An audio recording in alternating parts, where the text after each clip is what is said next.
right, welcome to another oh my gosh edition. I probably said that pretty loud this time. I usually don't. And I guess the reason I just sounded so loud is I'm so excited.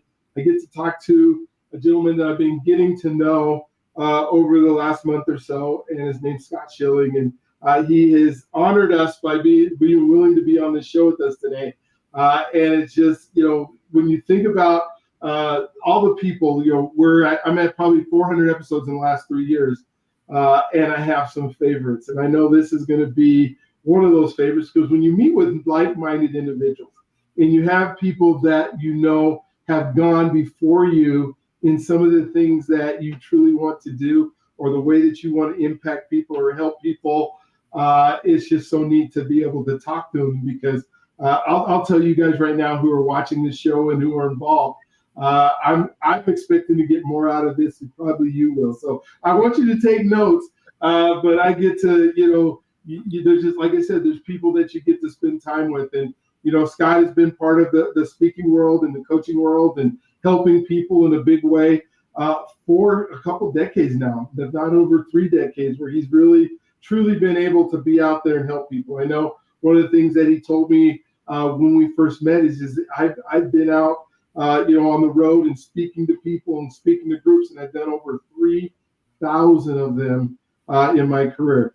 And then I started, when you do the math on that, and there's only 365 days in a year, and somebody is not actually out doing an event every single day. But when you've done 3,000, you're just about out there every single day.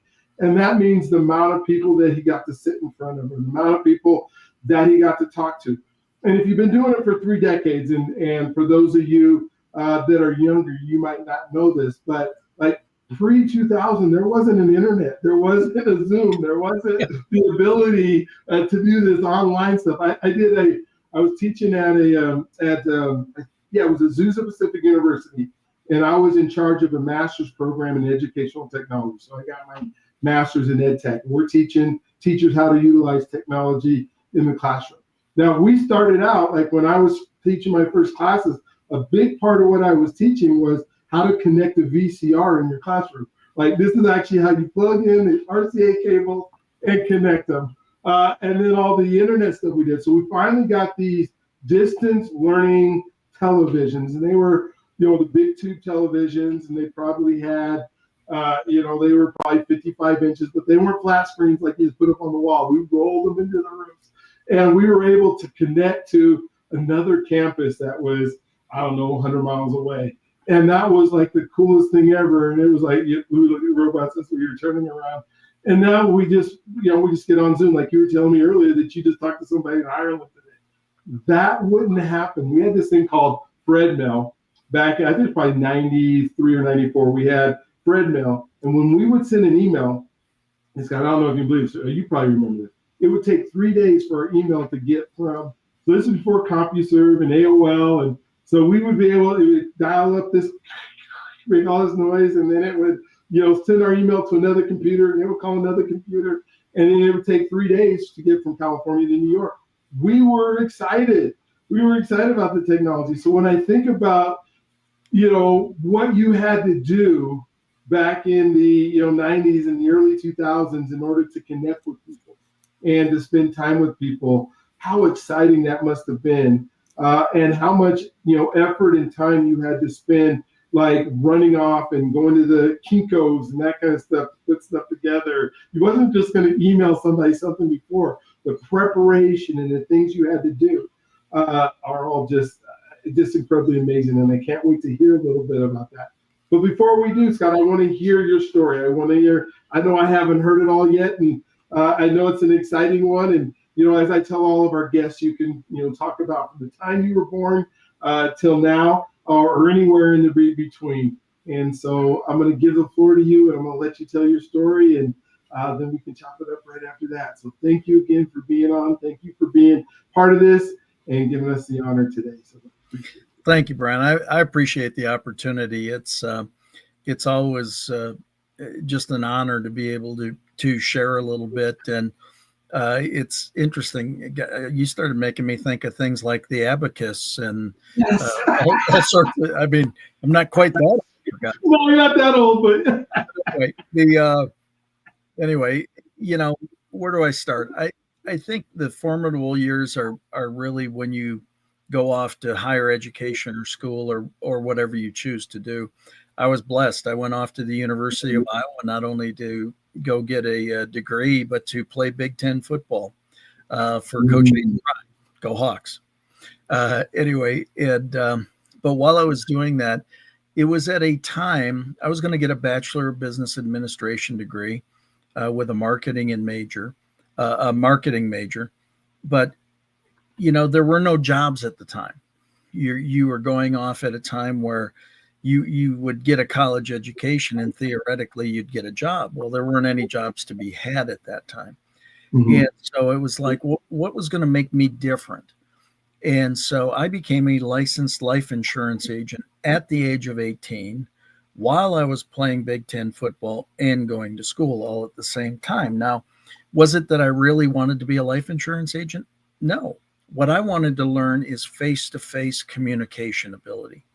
I wanted to learn the ability to talk to people because I knew if I had that skill set and I had maybe 4 years of experience under my belt, I believe that, in fact, with my degree, I would now have choices.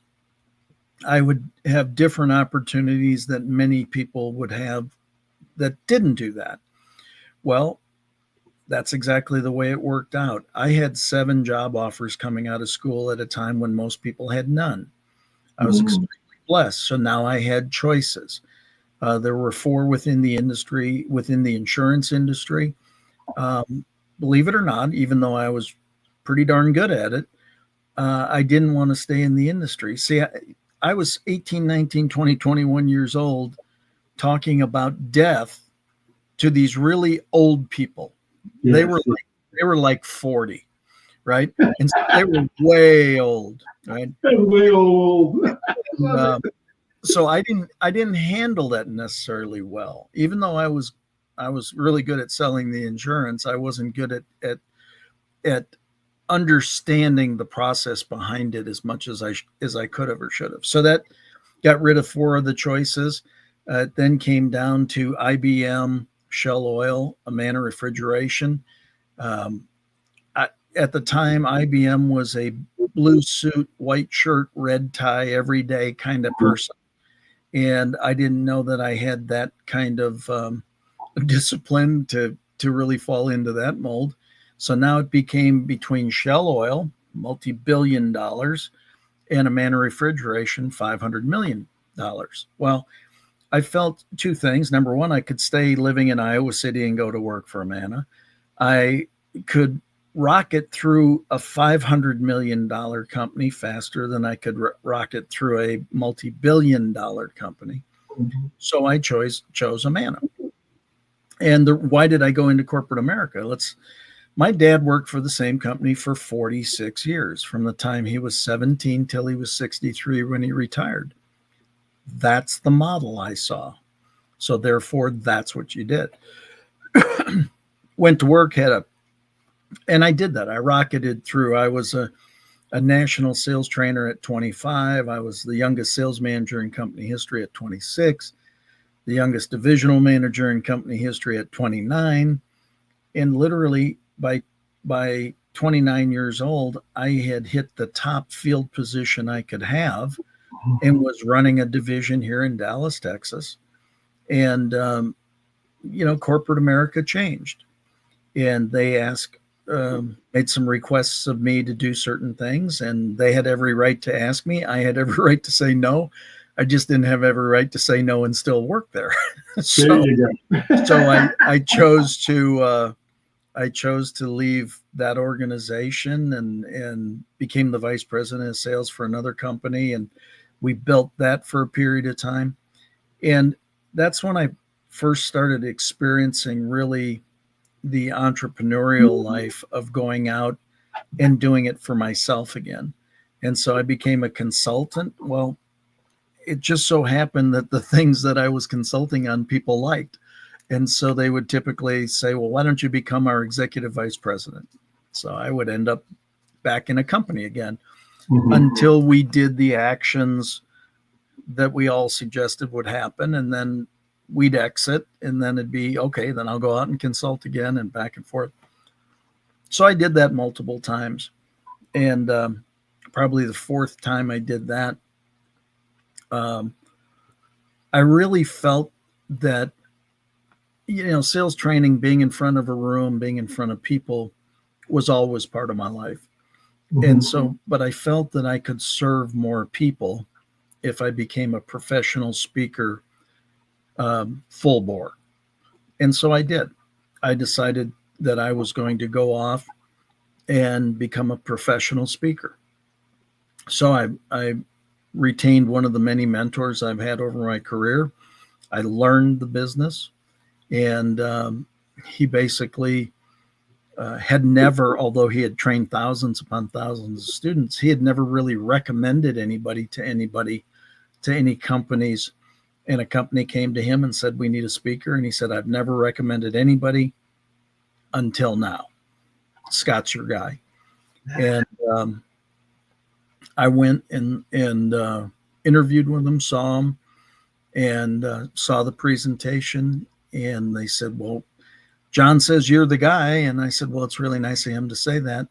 And they said, "So you're going to join us?" And I said, "Doing that presentation?" They said, "Yeah." I said, "Nope." I said, "I'm not going to do that presentation." And they said, "Well, why not?" And I said, "It doesn't fit who I am.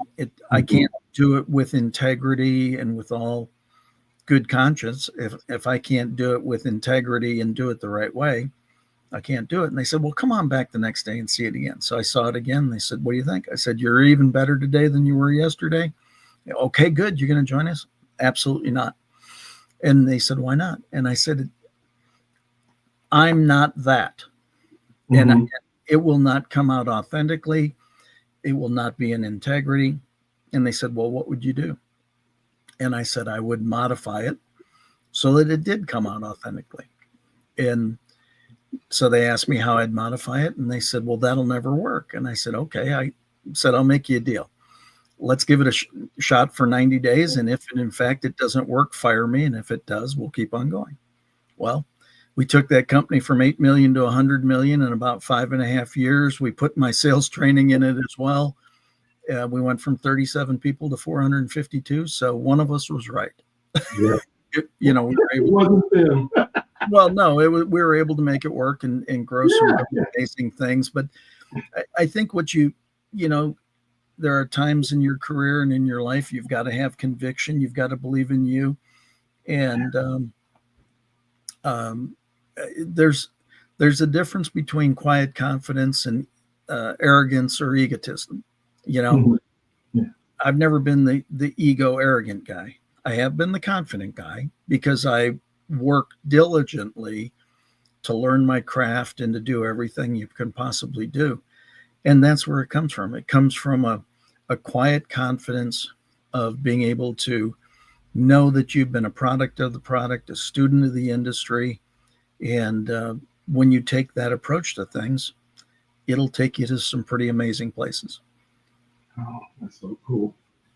So cool. And so, as I'm thinking through and you're going through this, and there's some similarities in our story. I was a college athlete as well, and got to participate a little bit, through college. And I was a track guy, so they wouldn't let me. We tried to play football, and there's only one of us that they allowed to play football that were on the track team. And he ended up, his name was Christian McCoy. He ended up going and played for Kansas City and that kind of stuff. The rest of us tried, and they wouldn't let us play because we were on track scholarships.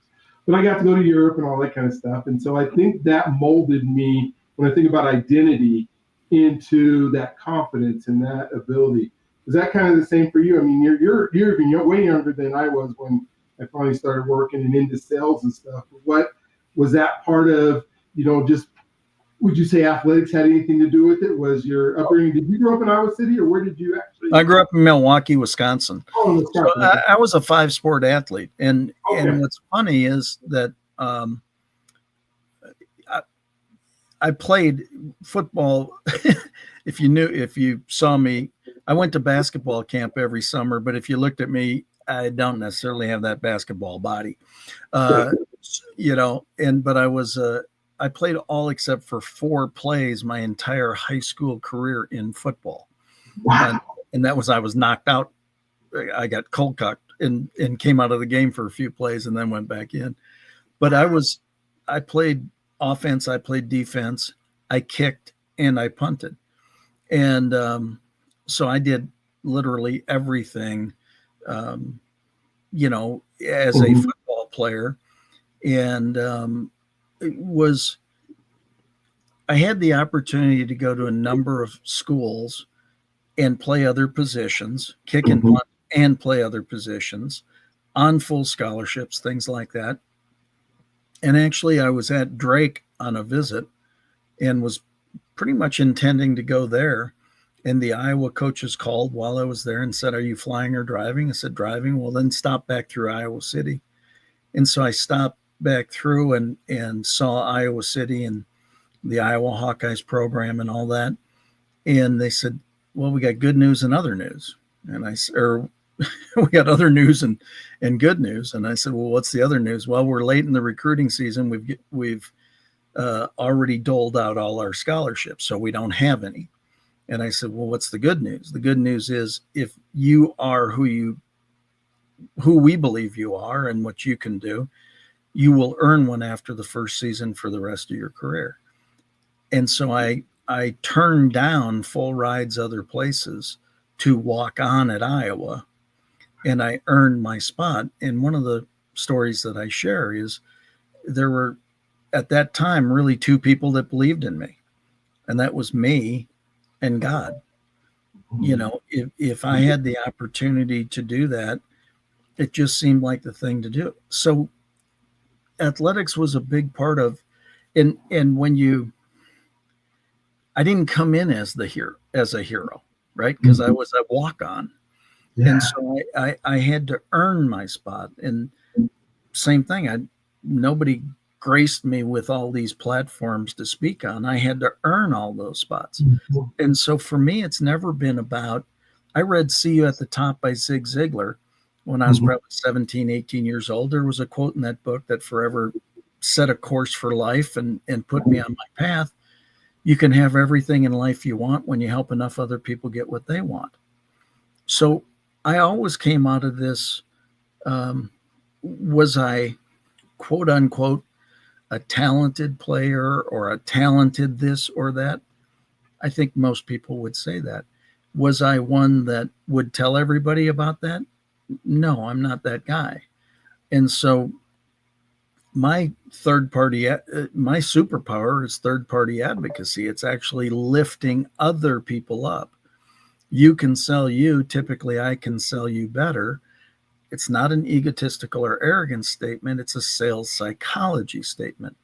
If you tell me you're awesome, what do I expect you to tell me? You're not awesome?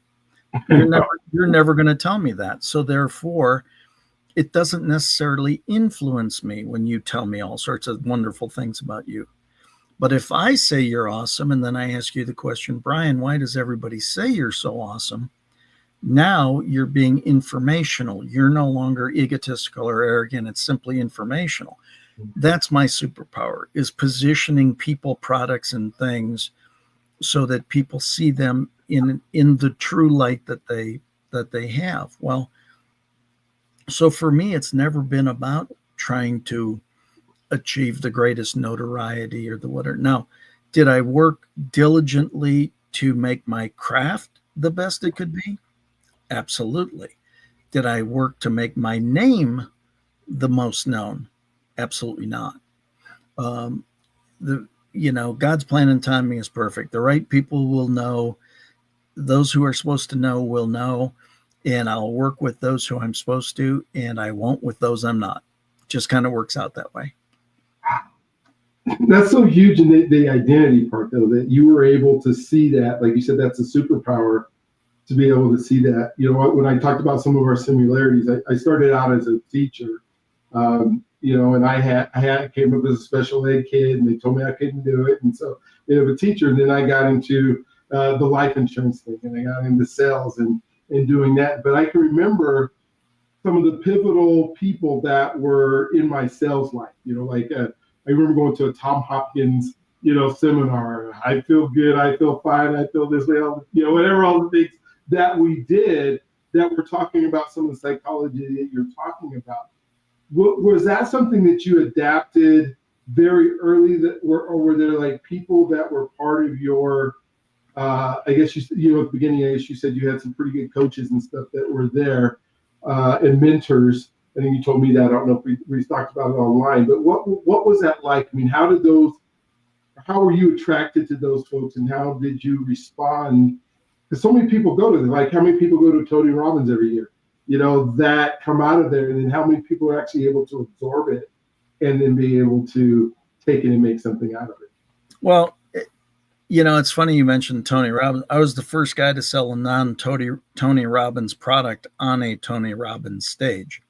So I've been blessed to do events with him and for him, and a lot of the other names as well. Mm-hmm.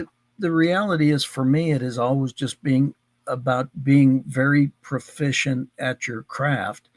If you're speaking, you want to be the best speaker you can be, meaning not the one that everybody goes, oh my God, he's like, oh, he's so, it's, wow, that was impactful. That was powerful. That's something that will stick with me. As an example, Zig Ziglar is that guy in my world. Somewhat underspoken, not as many people know about him as should know about him, one of those kind of things. But what he said was very powerful and impactful. Jack Canfield is another guy like that, right? Both mentors that I worked with over time, have shared the stage with, went on the road with, all those things. So you start to see who you want to model, and you can model being a really good person that has pure intent and the desire to do really good work. You don't have to be a jerk. You can be, you just don't have to be, right? So again, a lot of these things come with choice, right? I mean, it's funny because sometimes when I say, at one point, it was literally Stephen Forbes, Colin Powell, me, Tom Hopkins. Funny you mentioned him. Lou Holtz, Laura Bush, Rudy Giuliani, in order. And so here I am in the middle of that mix, right? Everybody knew everybody else. They didn't know me. Well, my job was to be that guy that was known. My job was to do something else for the benefit of everybody, right? And so I had my job to do. Well, it's interesting if I think back again. At one time in football, I was an offensive center. I was an offensive tackle. I was a defensive end.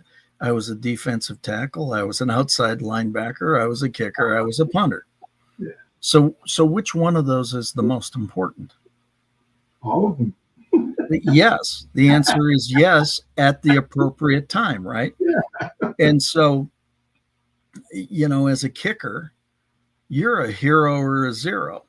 Oh gosh. You kick it through the uprights or you don't. It's pretty simple, right? I mean, and there's no, you can't get too high and you can't get too low. You got to just give it everything you got every time. And for me, it was kind of like that. I knew my intent was, when you help enough other people get what they want, you'll get what you want, right? I knew that was the foundation. So when I went into the speaking business, before I did 3,000 live events, my intent was to deliver a message that truly served the audience. When I come on here on your show like this, my intent is to support the good work that you're doing with the show and supply the audience a really solid message that can serve them. If I do those two things well, I'll be okay. I understand that thoroughly. And so again, I've shared the stage with every name you know. I can tell you all the good ones. I can tell you all the ones that think they're good. I can tell you all the ones that are so incongruent It's crazy. And where do you find that out? You don't find it out on stage. That's when they're acting. You find it out back in the green room. Yeah. And so you see who are the real people, who are the ones that you want to emulate. And I've been blessed to have that opportunity, whether that be all the way back to Coach Hayden Fry at the University of Iowa. I mean, the legendary man who, if you look at his coaching tree, it's crazy. Everybody that he built and all that in a good, crazy in a good way, right? Mm-hmm. John Childers, an amazing speaking mentor. Jack Canfield, an amazing success mentor. James Smith, amazing real estate. Freddie Rick, amazing, and Mike Koval, amazing in the stock markets. You surround yourself with the very best people you can that are ideal, that are aligned with you in your process, right? I mean, there are other speaker coaches than John Childers. There weren't any that were closer aligned to who I am and who I wanted to be than John Childers. And so, I mean, there are speaker coaches out there, as an example, that work to make all their students mini thems. Yeah. Yeah. Well, you're not a mini them. You're a you. And so you've wherever your mentors lie, whether it is how to do podcasts, there are podcasting mentors. Then you've got to find the ones that are in fact aligned with the intent that you're working to pursue and put out there and do good work in the marketplace. Oh my gosh, I love the fact that you said that, because you're saying, you know what, there's a lot of people out there. There's even people that you will like, that you will see that I love the way they did a speech and things that we try to emulate a part of. But it's one thing to align yourself with your values that you talked about and your character that you talked about, and that now I find that person that can probably take me to that next level. You talked about a little bit about mastering your craft and the amount of you really didn't talk about how much time it takes, but I would love to kind of walk through this we call it now personal development, and you got to go do this many hours of personal development, and you hear like Peyton Manning said, well, once you get that 10,000 hours, or I'm not sure whoever said it first. You probably do, being able to do it. But kind of talk to me about what that looked like through your career. Is, you're now on stage with big people, you're on stage with little people, you're doing lots of them. At some point, you're affecting and impacting an audience. But I just have a feeling for you, you weren't satisfied with everything you were doing. You still wanted to get better. Well, yeah, it really comes down to constant and never-ending personal improvement. You've got to keep on getting better, and that's a Tony Robbins canai, right? But as an example, I was doing this presentation at one time, and we modified it, and I was doing an event with Brian Tracy, and we were backstage, and I said, Brian, I said, I feel like I really got this presentation down, but it just doesn't, I don't know, it's not clicking. It's just not coming together like I thought. He goes, how long is it? And I said, well, it's just under 2 hours. He said, okay, well, for every hour of presentation, it takes 8 hours to really groove it. And I go, oh man, I've done it so many more times. He goes, wait. I wasn't done. He goes, it takes 8 hours for every 1 hour for the first 50 times. Oh. And I said, what? And he said, so if you've got a 2-hour talk, that's a minimum of 800 hours. That's a minimum before you're going to have that grooved. And you start to go, holy shnikes, right? Wow. And what's interesting is I did one presentation, 21,557 words. I did it over 1,500 times. And I can tell you, I can assure you it was grooved. I haven't done that presentation in years. I bet you I could start up a lot of it right now, right? Because Yeah. because it becomes so unconscious competent as you do things. So again, I mean, I think a lot of times people, it's funny. I went past I was watching a college football game yesterday, and a kid kicked a 63-yard field goal and set a new record for his school and all that, which was really cool. And as he was lining up for it, I said, I used to practice back in the day Mhm. at 64 yards because the NFL record at the time was 63. Yeah. And so I would practice at 64. And I hit 64 in practice a ton. I never had the opportunity to do it in a game, but that's where I practiced from because the record was 63. I was going to beat it at 64. And so it was cool to see that yesterday. But again, think about this. I haven't played ball in quite a while, but that was the thought that came to me when he was getting lined up to kick that kick. Mhm. I mean, that's how it, you know, when you have a desire, the only thing I ever want to do is share a message with high intention, low attachment, a high intention of imparting something great for each and every one of the people listening, a low attachment as to what exactly I say for either them or for me or for you. In Yeah. other words, there's no attachment to it. It's my intent is to come on your show and provide as much value as I possibly can without trying to determine what value for who, with what. Yeah. There are no strings to it, right?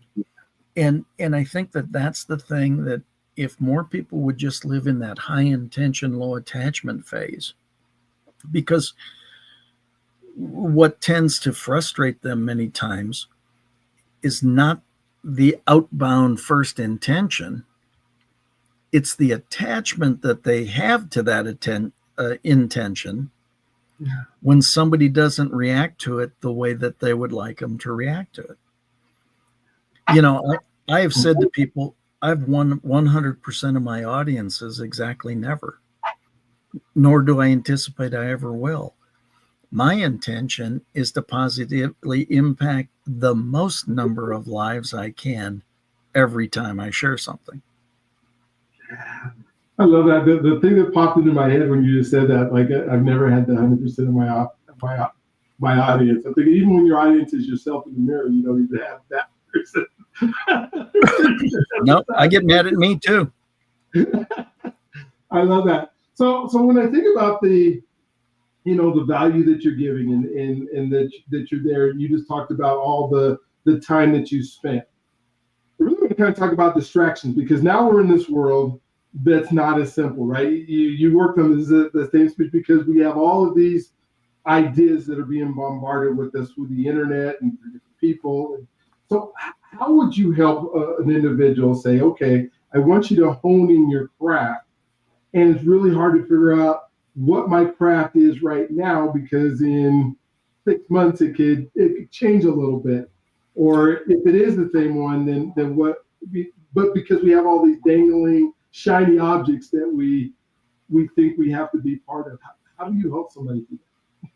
Well, I think that first of all, understand 30 days, 90 days, 180 days from now, things are going to be different because the world doesn't stop. So things are always going to become different.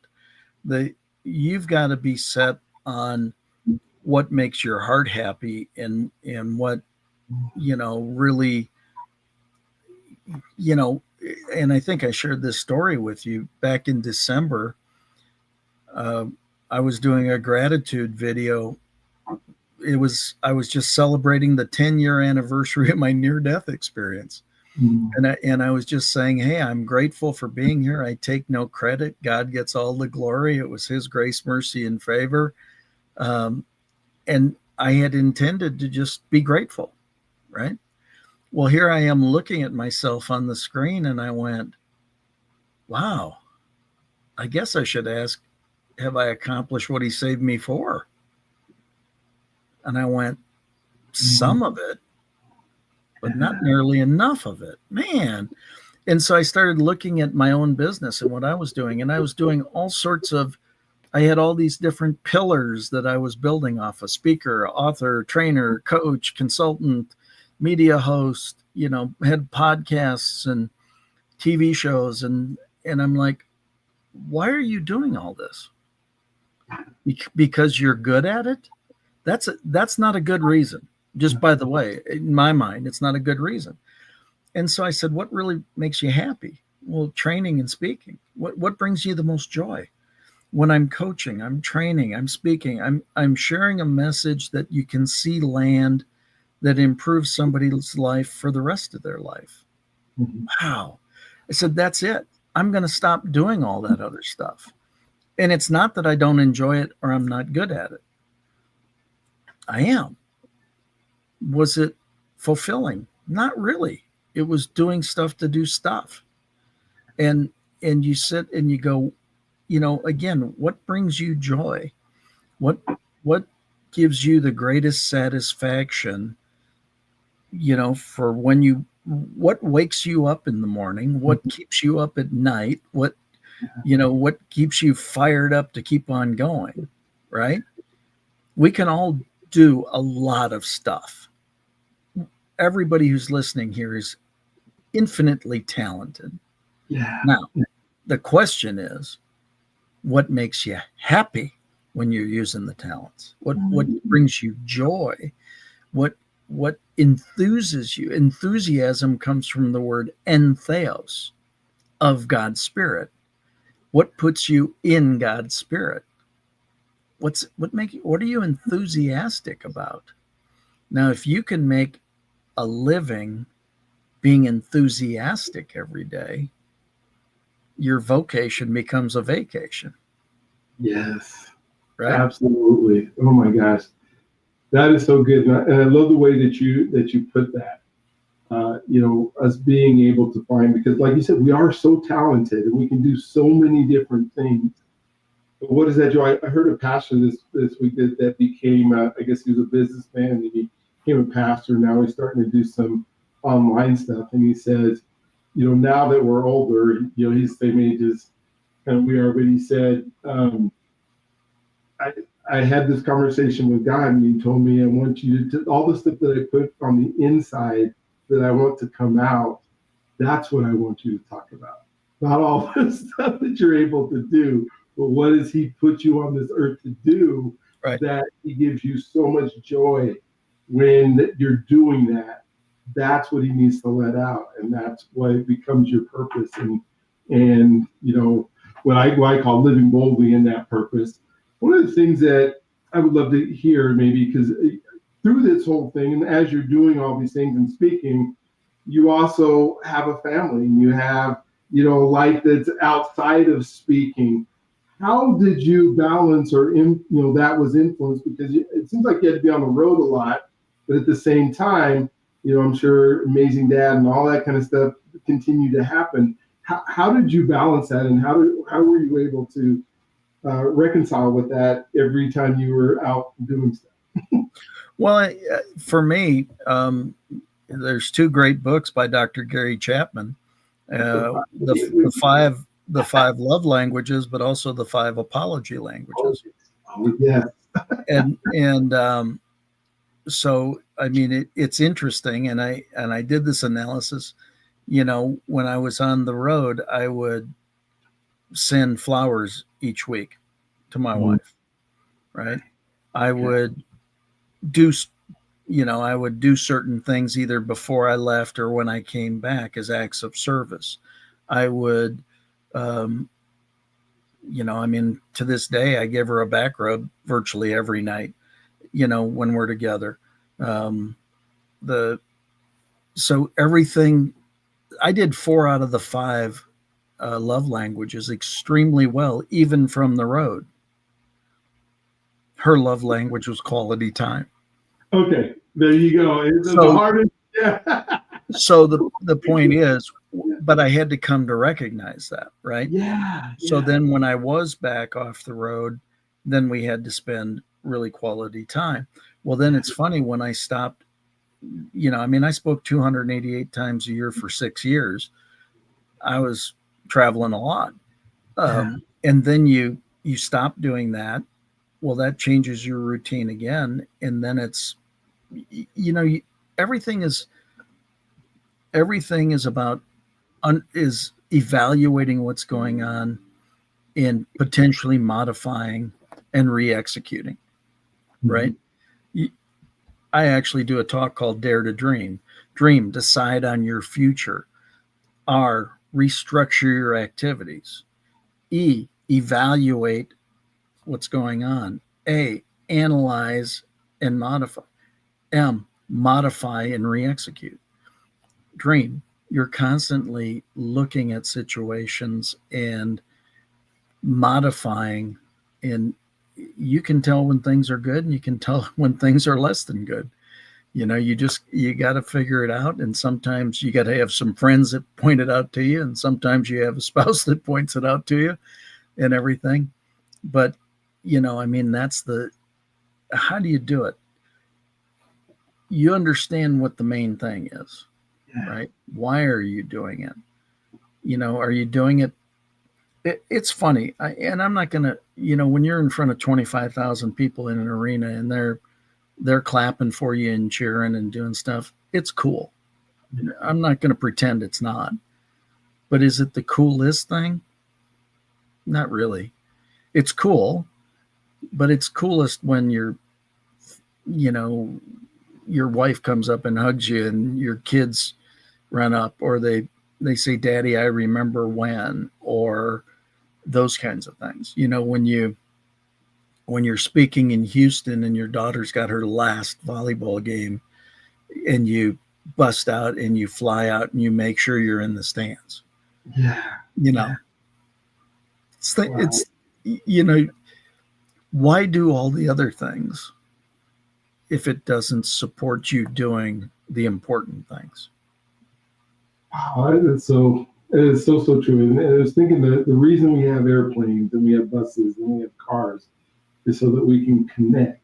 They're connecting tools that allow us to be in those places that are so vitally important. My wife's love language is words of affirmation, and so which is great for me because it's not the quality time. In fact, we are now, since we're both working from home, she has an embroidery business in our basement, and I do all the stuff that I'm doing, and so she loves when I come down and I say stuff, but then it's like, go away.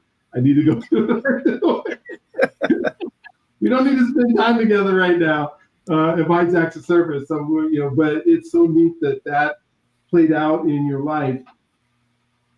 Just briefly, kind of talk to me about that transition from before you were a dad to being a dad. I think we can talk a lot about how we know all kids need to have a dad that's there and present, and that's part of what makes us great human beings, as having a mom and dad, and that there. But sometimes we don't talk about what it actually means to be a dad. And maybe you can just walk me through that, how you felt and how that might have changed some of the things you do just because you are a dad. I love that story. So, yeah. In the early years, I made a lot of mistakes. Okay. I mean, my kids were 28 months old and 10 months old when I came home from a business trip, and my wife said, "I want you out." And I said, "What did I do?" And she said, "I just don't love you anymore." I said, "We got a 28-month-old and a 10-month-old. Yeah. Better to be from a broken home than in a broken home." When did it break? I didn't know. And so quite frankly, we got divorced, but I went to counseling, and at 6 months, the counselor was like, "You don't need to be here anymore." And I said, "You're going to keep on taking my money until I tell you I'm not coming anymore." and I went for 2 years. And I said, "I'm never going to feel this again. I'm not going to miss." It sounds weird, but, and there are plenty of books on parenting today. There weren't as many back then. And I certainly didn't read them. And so I thought you did what you did. You worked hard and you brought home the money and you did the stuff. I thought that was the thing. And then you learn that's not the thing, right?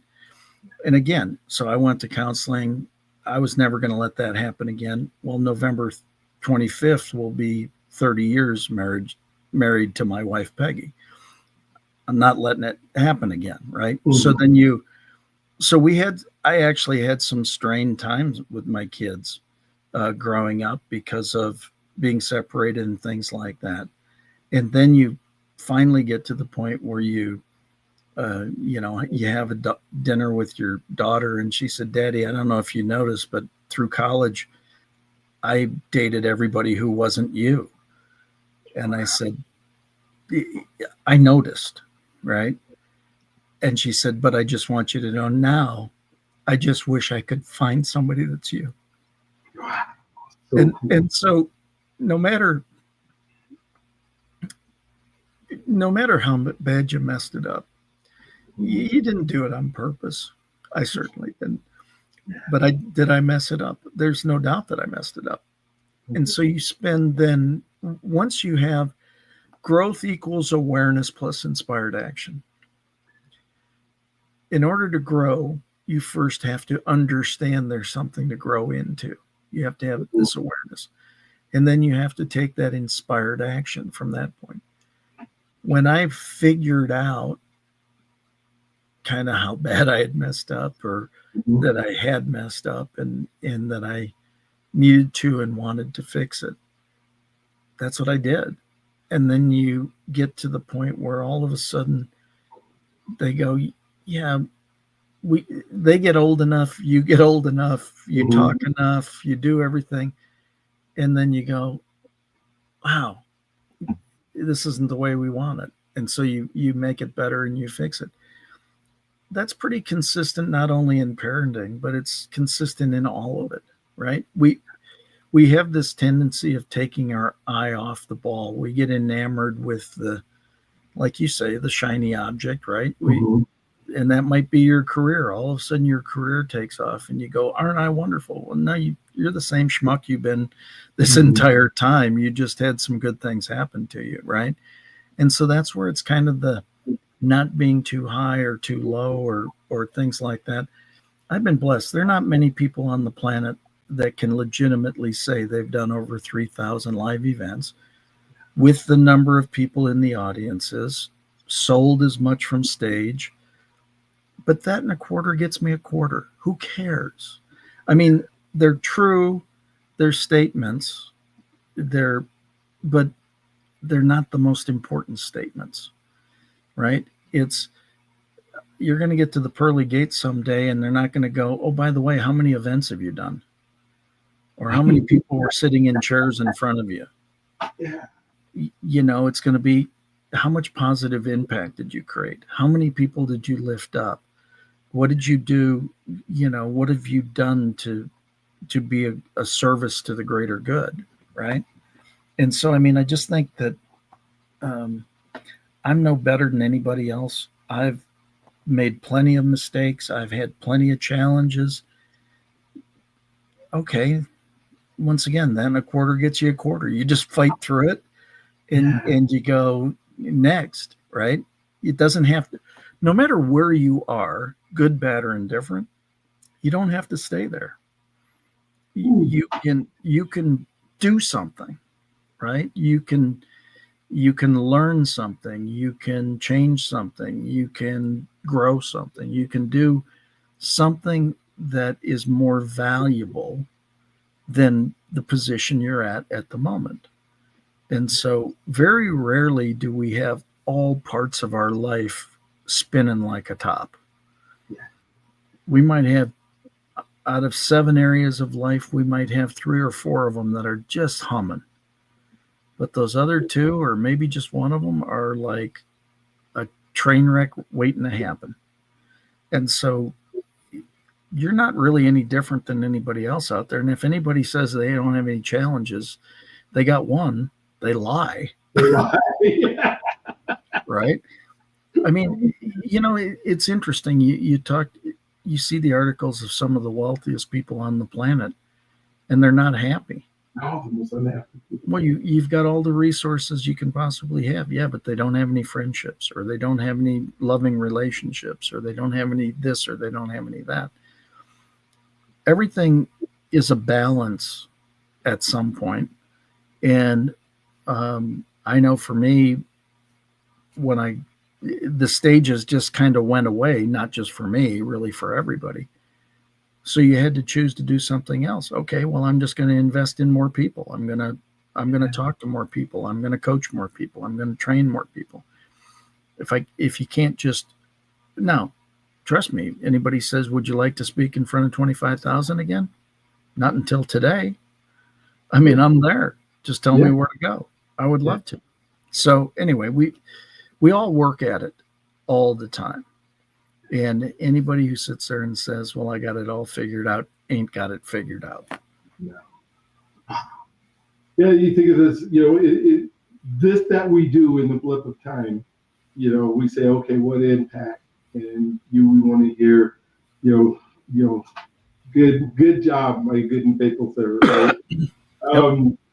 Maybe talk about, in a few minutes we have left, but I really want to hear about how faith has played as part of your who you are, your character, your values, your core of who you are, and how much of that has been part of what makes you you. Well, I think it's interesting. I mean, I think I grew up around church in Milwaukee growing up, and then kind of got out of organized religion for a period of time, eventually came down here to Texas. And a big part of it was, all of a sudden having 2 young kids and a wife that didn't want to be married. And you kind of go, well, this doesn't feel good and this isn't right. So part of it was getting into a more spiritual pursuit and learning faith. And I got water baptized February 5th, 1992, as part of this transition. And then, I just kept on seeking and working to learn more. And I got, there's one definition for 2 words: confidence in the unseen, assurance of the unknown is the definition of fear. Yeah. But confidence in the unseen, assurance of the unknown is also the definition of faith. And the only place that definition is verified and validated is in Hebrews 11:1 in the Bible. And so you got 2 choices, the positive or the less than positive alternatives of that definition, right? And, I just, have continued to grow my faith and understand there isn't a single person that would be in business if they didn't have faith. Mm-hmm. How do I know that to be true? Confidence in the unseen, assurance of the unknown. Confidence in the unseen. That means I don't know if anybody will ever make my phone ring. I'm confident that I don't know if that's going to happen. Assurance of the unknown. I don't know if they'll ever walk through my door or do business with me. And yet I still have a business. That means you must have faith that you have a business worthy of somebody doing it with you. And so, I mean, I've given my pre-event prayer many times to start talks from stage. And at one event, a woman came up to me afterwards, you're signing books and doing all that stuff. And she said, "Can I ask you a question?" I said, "Sure." She goes, "How do you have the courage to start and run your entire talk with faith?" And I said, "Well, I'm allergic to lightning." And she said, "What?" And I said, "I only work for one guy. I've already learned I'm allergic to lightning. I don't need to push it any further." Right. and the reality is, where I really learned the value of being open with your faith was when I was speaking in Singapore. And at the time, there were about 6,000 in the audience. It was going to be the biggest audience that I was going to speak to at that time. Now it's 26,000. But anyway, I looked from behind the curtain before they were announcing me, and I said, "Man, I need some strength. I better create a pre-event prayer." So I sat behind stage and I created my pre-event prayer and I said it. They called me on stage. I went out and I said, "Hello, Singapore. Let's start with my pre-event prayer. Lord, allow the words I share here today to positively impact 100% of the lives in this audience, one way, shape, or form. Only you know who you sent here to hear this message. Allow me to do the best I can to deliver that message, be a vehicle and of service to you." See, that's all I can ever control, is having a high intention and a low attachment. A high intention of imparting something great for each and every one of you, and a low attachment as to what that is for you or for me. So can we get started here today? Yeah, let's go. Well, that's the way I started the talk. And there were 4 Muslim women that met me at the stairs after the talk and said, "Mr. Scott, can we get our picture made with you?" And I said, "Well, certainly." But I said, "Hear my heart. I don't purport to understand your culture, but I didn't think you did a lot of that." And they said, "Oh, we don't." And I said, "Well, okay, so why would you want to get your picture made with me?" "Well, we only take pictures of people or things we want to honor." And I said, "Well, that's very nice. Why would you want to honor me?" And they said, "Because you made us cry." And I said, "Okay, now that's really weird. You want to honor me because I made you cry?" And they said, "For the first time in your life, you encouraged us to have faith. You didn't try to convert us. For that, we honor you." Wow. And so what happens when you put God first, or you put God in it, Mm-hmm. is he opens up opportunities for lessons and for things like that, right? And those, then I went back to my hotel room and did some research and found out Singapore was a 10% Christian country. And I went, man, I could have been skewered, could have, but I wasn't, right? So you start to learn that it's not my job to, in my opinion, it is not my job to get you to believe what I believe. It is my job to be a living example of what I believe. And if you want to learn because you've seen the example, I am more than willing to talk to you about it. And that's what I said to this audience in Singapore. I said, it is not my job to get you to believe what I believe. It is my job to be a living example of my belief and to encourage you to be a living example of what you believe.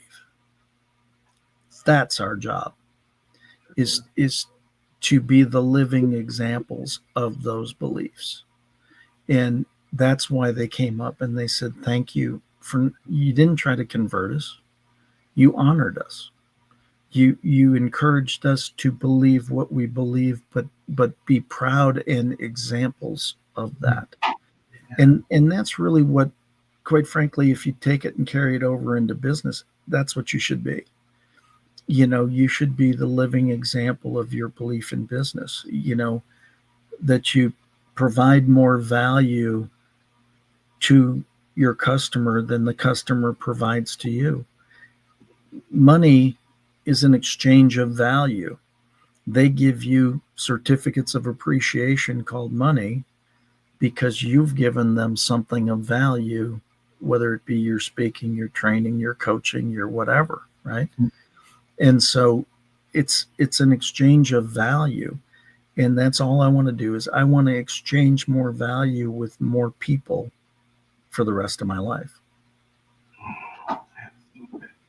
Have you gotten really good at not trying to pursue things you can't control? When I think of like the whole goal setting world, is we set these goals and, I'm going to have, 100,000 people that are going to show up on my, my YouTube feed or whatever it is. Well, there's nothing possible in the world that I can do to control it. I can control my activity that might produce that result. But it sounds like through your processes and how you've done stuff, that you figured out, okay, I only need to work on the things that I can control or that I can do, and not spend time with. Has that been hard for you to do that, or was it just your superpower as well? I mean, hard is Success is hard, failure is hard, pick your hard. Yeah. The fact is either side is right. But the reality is that we I found the equation for total peace. I truly believe I have, at least. Okay. And that is, it's a math equation. Okay. And that is, God's plan and timing is perfect, plus sign, all things work together for my good, equal sign, total peace. See, if you understand that God's plan and timing is perfect, you're probably not going to understand much of it, maybe none of it. Yeah. Rarely you understand it. God's plan and timing is perfect, plus all things work together for my good. Even though I don't understand God's plan or what he's doing, or why did I have a near-death experience, or why did I have a client that doesn't pay their bills, or whatever. Although I don't understand it, all things work together for my good. So when I take his plan with the understanding that it's done for me, not to me, it equals total peace. How do you get upset with it? You don't necessarily like it. If people aren't working within the boundaries of good business, you give them the opportunities to get inside the boundaries. And if they don't stay inside the lines, so be it. You cut the lines, but the reality is there are people brought into your life for certain reasons. Mm-hmm. And very rarely do you understand the reasons when they first happen. It's one of the reasons, quite frankly, I coach people to create an evidence log. Think of all the things that you hope for, you wish for, you plan for, you pray for, you do all this different stuff. And all of a sudden, 5 months from now, they show up. Well, if you don't remember what you prayed 5 months earlier, you don't realize it was delivered. So create an evidence log that says, hey, you know what? Back in March, I really said it would be awesome if I could get on 10 podcasts in a week. Now that I look at it, I've been on 10 podcasts this week. Wow. I prayed for that back in March, and it took until August to happen. Okay. You know what I'm saying? Yes. Oh, yes.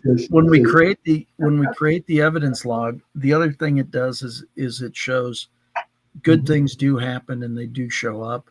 Sometimes they just take time. Take time. Well, and the part where all things work together, I think that's when you can come to that absolute conclusion that all things work together, and realize that is absolutely true. Then that changes the game, because I think so many of us at some point are going, well, this doesn't feel like it's working together for good. And then you add that back to God's plan for your life is perfect, and that is going to equal to peace if you can truly believe that. Oh my gosh! Well, I can't leave the podcast yet without asking you about your near-death experience. We talked, it's in my mind. I got it written down, and so maybe just tell us a little bit. I mean, I don't want you to explain more than you want to, but well, no, I don't know. So I was going to a speaking event, balanced a box of books on my knee. It was a super cold day here in Dallas. We don't get many of those. Flipped open the back of my Lexus SUV, ducked underneath it. As fast as I threw the hatch up, it came back down because it was so cold. The cylinders didn't hold it. Smacked me in the back of the head. Ultimately dissected a artery in my brain. Oh gosh. Had quite a headache, but I had to go on. And so I went and spoke and did all that. Well, 4 days later, I was flying to LA to do an infomercial shoot, went up through pressure and back down, thought my head was going to blow off. Okay. I got picked up at the airport and my head didn't blow off. So I was still there, had a headache. And, we're guys, we have headaches for 4 days, 8 days. Gosh, that can't mean anything, could it? And so we had shot the first couple of days of the infomercial, took a day off to go to church and do some other cool things. Anyway, we're going to lunch. I was walking, and all of a sudden my legs stopped. And I was standing on 2 tingling stumps from just above the knee down, and started to get disoriented. Luckily, there was a railing behind me. I started to reach out, grab it. I was walking with 7 people, 3 of them doctors. Coincidence? I think not. No, not at all. One of them slid a chair underneath me as I was falling backwards. I fell into the chair. He spun around, looked at me, and said, "What's your phone number?" 817-239. Why would you be asking me that now? Can't you see I can't walk? Oh, no reason. Well, I was cold. I was gray. I was sweating profusely. I was clammy, just about to involuntary throwing up. I was in the middle of a full-blown cerebellar stroke. Cerebellum is speech, memory, fine motor skills, walking, talking, vertigo. By the grace of God, I walk out like this. So took me to the emergency room, 5 hours of tests, misdiagnosed me with a major migraine and released me. Oh, gosh. I went on set the next day, shot 3 infomercial segments, went to a new neurologist because my head still felt like it was going to blow off. He did an MRI. His first words, "Get your butt to the hospital, check in the ICU, you've had a stroke." Wow. And then I spent 6 days of intensive care where literally for 6 days, they basically said, "We don't understand why you're alive." Mm-hmm. And at one point, I got a little irritated and I said, "Sorry to disappoint you. I've always been an overachiever. I lived." And they said, "You're kind of a smart ass." And I said, "No, I'm just not really happy with you telling me I should be dead." Yeah. And they said, "We've got 2 other stroke patients here in ICU. Their MRI is not nearly as bad as yours. One, not going to make it. The other one, pretty much totally incapacitated. Yeah. You're in here laughing, joking, goofing off. We don't understand." And I said, "I got it all figured out." And they said, "Okay, smartass, what is it?" I said, "It's obvious. It's God's grace, mercy, and favor on my life." They said, "Well, that's as good an answer as we got," and they discharged me. Oh, gosh. Oh, wow. And literally 23 days I was back on stage, and they had never seen anybody respond the way I did and all that. And it's there were other parts of it. I climbed up on a cloud at one point, and some different things. But the point is that's where it was really evident to me, because I was in trouble, and I came out of it like it hadn't even happened.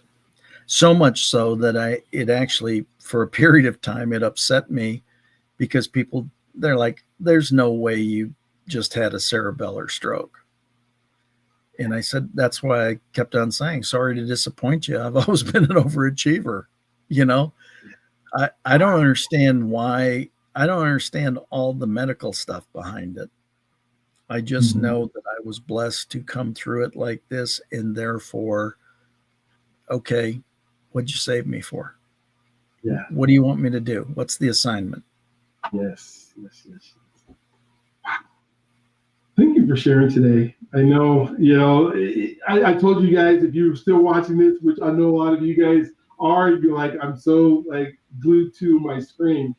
But it has been so fantastic to have you. What didn't we talk about? I want you to make sure people can get a hold of you, that there's something that you wanted to share, because like I said, I was being selfish and I asked everything that I wanted to know. But what would you love to make sure everybody hears that we do? No, I think that the thing to let everybody know is you're infinitely talented and capable. You can accomplish anything you want to. If you need some guidance along the way, reach out. That's one of the things I love to do, is encourage people to get there. and help them with their path. Um, you know, I think the biggest thing is there are a lot of people that I think get into the point where they question themselves and they do that.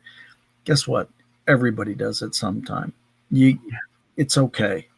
Just, if your heart is tugging you in a certain direction, go for it. It'll all work out. I didn't say it was going to be easy all the time, but if you want it bad enough and you feel it, go for it. But get the help, get the mentoring. I've written checks to 19 mentors in my career.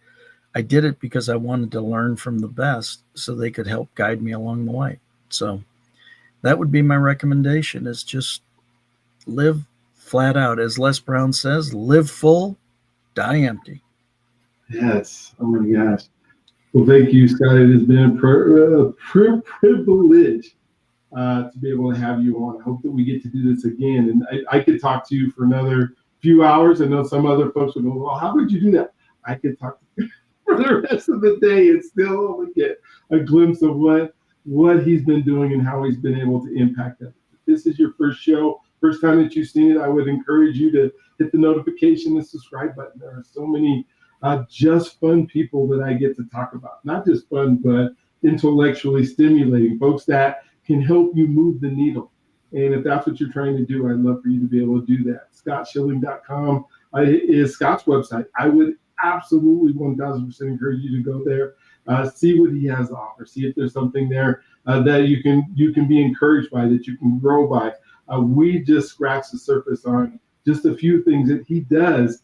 I've taken 2 or 3 pages of notes. I know I'm going to go back. I'm going to listen to it several times so that I can improve who I am, so that I can be and become that impact that I think that we're all striving for. And so thank you again for being on. I appreciate you. Did you have that last one was a really good final thought, but I don't know if you have a final thought that you would love to share with everybody. And then be great to each other. Okay. Let's lift everybody up with some respect, honor, and dignity. Have a great day. I love it. Thank you. We'll see you guys at the next one. Have an amazing, awesome, incredible day.